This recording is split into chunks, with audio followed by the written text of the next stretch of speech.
Catalan women died in a hot air balloon crash in Cappadocia, Turkey. 3 more Catalan tourists got injured in the same incident.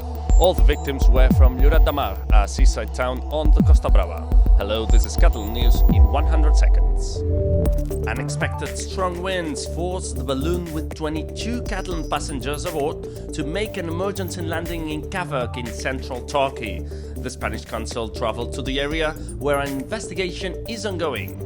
El que hem anat activant com a govern, suport psicològic i acompanyament, tant la repatriació de les persones que han perdut la vida com també de les persones que estan hospitalitzades i de la resta de membres del grup.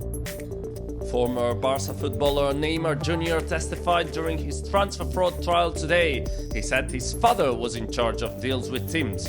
In turn, Neymar Sr. said his former team in Brazil, Santos, should have informed the company that owned his son's rights of the deal with Barça.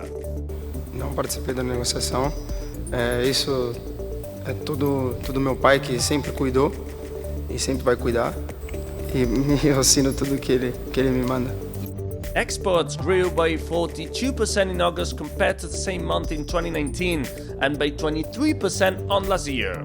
Chemical products, food and equipment goods accounted by 60% of international sales.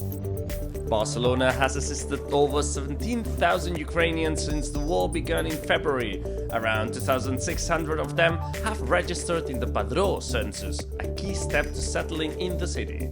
Chestnut producers expect an excellent season this year. Over 16 tons are set to be harvested in the coming weeks, yet the sector is facing 2 challenges: wild boars and gangs of thieves.